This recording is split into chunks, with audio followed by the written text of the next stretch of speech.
ముషీరాబాద్లోని కవాడిగూడలో కేజీకే Vidya Bhavan Cambridge school యాజమాన్యాలు తల్లిదండ్రులను తమ వద్ద విక్రయించే పుస్తకాలు, నోట్బుక్లు, యూనిఫామ్లని కొనుగోలు చేయాలని బలవంతం చేస్తున్నాయని ఆరోపిస్తూ ధర్మ సమాజ్ పార్టీ ముషీరాబాద్ నియోజకవర్గ అధ్యక్షుడు గుడపర్తి సంతోష్ ఆధ్వర్యంలో విద్యాశాఖ డిప్యూటీ ఈవోకు ఫిర్యాదు చేశారు. ఈ సందర్భంగా సంతోష్ మాట్లాడుతూ మార్కెట్లో తక్కువ ధరలకు లభించే విద్యా సామగ్రిని పాఠశాలల వద్దే అధిక ధరలకు కొనుగోలు చేయాలని ఒత్తిడి చేయడం వల్ల తల్లిదండ్రులు తీవ్ర ఆర్థిక భారం ఎదుర్కొంటున్నారని అన్నారు. ఇప్పటికీ భారీ ఫీజులు వసూలు చేస్తున్నప్పటికీ పాఠశాలల్లో సరైన తరగతి గదులు, పరిశుభ్రమైన మరుగుదొడ్లు, ఫైర్ సేఫ్టీ వంటి కనీస మౌలిక సదుపాయాలు లేకపోవడం ఆందోళనకరమని పేర్కొన్నారు. విద్యను వ్యాపారంగా మార్చి తల్లిదండ్రులను దోపిడీ చేస్తున్న పాఠశాలలపై విద్యాశాఖ అధికారులు వెంటనే విచారణ జరిపి కఠిన చర్యలు తీసుకోవాలని, విద్యార్థుల భద్రతకు అవసరమైన అన్ని సౌకర్యాలు కల్పించేలా చర్యలు చేపట్టాలని ధర్మ సమాజ్ పార్టీ డిమాండ్ చేసింది. తల్లిదండ్రులకు న్యాయం చేయాలని విద్యాశాఖను కోరింది.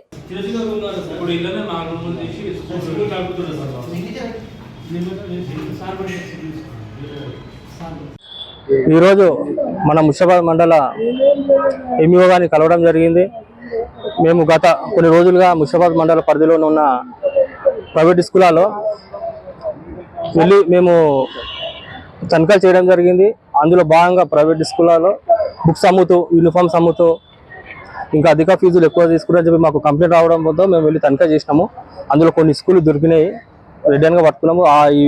ఏవైతే స్కూల్ దొరికినాయో ఆ స్కూళ్ళని మేము తీసుకొచ్చి ఈరోజు రాతపూర్వకంగా మన ఎంఈఓకి కంప్లైంట్ చేసినాము.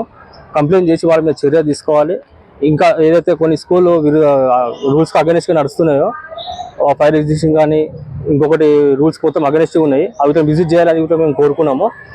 అందులో భాగంగా ఇదేంటంటే ఇంత ప్రైవేట్ స్కూల్ ఇంత దోపిడీ జరుగుతున్న ముషీరాబాద్ మండలంలో దాదాపు 200 నుంచి 300 ప్రైవేట్ స్కూల్ ఉన్నాయి. ప్రతి ఒక్క స్కూల్లో ఇంత దోపిడీ జరుగుతున్న ప్రభుత్వం కఠినంగా చర్యలు తీసుకుంటలేదు. గవర్నమెంట్ విద్యాశాఖ మంచి పదవిన దగ్గర పెట్టుకోండి. ఇట్లా మళ్ళీ ఈ ప్రభుత్వ పాఠశాలని ఏవైతే నడుస్తున్నాయో అవి బంద్ చేసి ప్రైవేట్ పాఠశాలలకు ఎక్కువ అనుమతులు ఇస్తుండ్రు.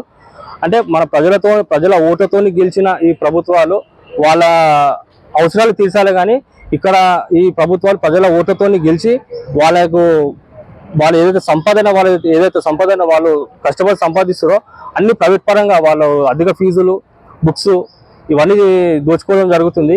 మళ్ళీ దీని రేవంత్ రెడ్డి ఈ విధంగా మళ్ళీ దీన్ని చర్యలు తీసుకుంటాడా లేదా, మా ప్రజలకైనా ఓటేజ్ గెలిపించినందుకు వాళ్ళకి న్యాయం చేస్తాడా అనేది వేచి చూడాలి.